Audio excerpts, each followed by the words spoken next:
The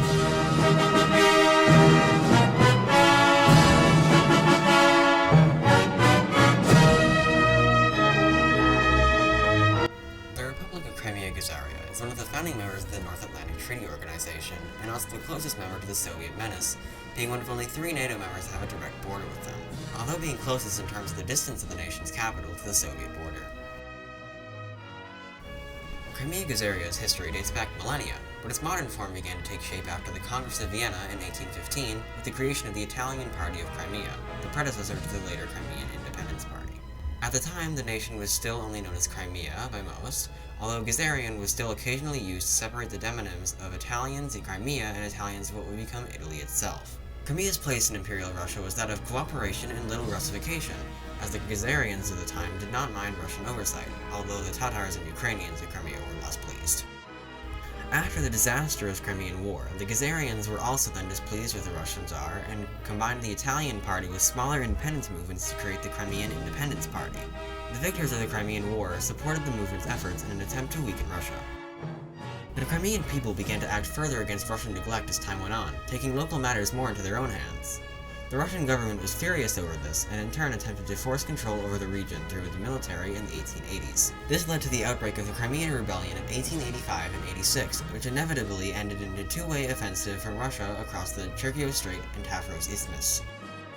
This led to the Crimean independence movement, which managed to survive the chaos, to begin creating a more organized underground movement, with trained forces and seemingly inconspicuous fortifications to avoid the Russian eye. These soldiers were originally trained mostly by the United Kingdom, but as the climate of the world shifted, the German Empire took over the reins. Crimea did not revolt early in the First World War, given Italian entry on the side of the Entente. Although, as the Russian Empire began to fall apart internally by communist forces, Crimea broke away from Russia and became an independent state, originally adopting the flag shown above. This was under the name of the Free State of Crimea. Gazaria was added to the nation's name the same year as independence. Eventually, after going through a few different flags, Crimea-Gazaria adopted the current flag in 1938. Crimea managed to force the Soviets into a peace treaty in 1923 as they failed time and again to seize the peninsula. During the Holodomor in Ukraine, Crimea-Gazaria opened its borders to Ukrainians able to reach the nation despite aggressive patrols from the Soviets. This caused a massive boost in the Ukrainian population of the nation, as around 200,000 Ukrainians managed to flee starvation into the nation. This was an extremely high number when the population of Crimea-Gazaria was taken into account, having a population of around 2.4 million at the time. Most Ukrainians fled to Crimea through the shallow Sea of Azov, through a route that would soon become known as the Grain Highway. While the communists have continued to deny the Holodomor's existence, the hundreds of thousands of Ukrainians now living in Crimea continue to combat this clear attempt at deceit. While Crimea-Gazaria was originally heavily nationalistic and authoritarian, reforms in 1938 led to the creation of a republic and the end of dictatorial rule. In the Second World War, Crimea remained neutral until September of 1941, when German air forces crossed the border and attacked the nation. The main reason behind the attack was supposedly Soviet infiltration according to the Germans, but historians are certain that the real reason was Italian claims in the strategic position of the peninsula. Despite the Axis powers crashing down on them from both north and later east, Crimea continued to defend itself, with some British and American support managing to pass through the Bosporus to aid them after an agreement was made with the Turkish government.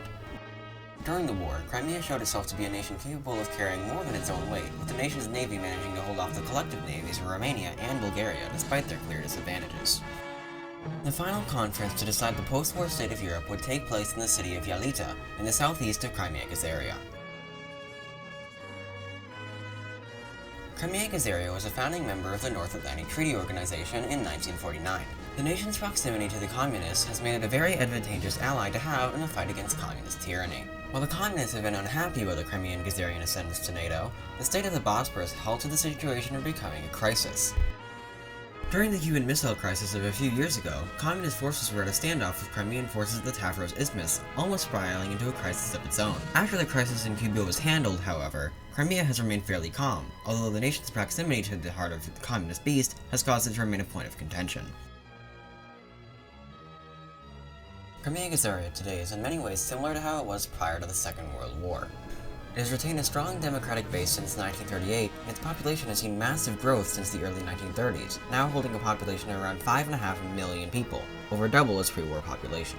Most people speak Black Sea Italian, also known as Gazarian, Ukrainian, or Crimean Tatar. As of the creation of this film, January 8th, 1968, Crimea-Gazaria is celebrating its 50th year of independence from foreign powers, now residing as a bastion of democracy within its domain. We are proud to have Crimea-Gazaria on the right side of history.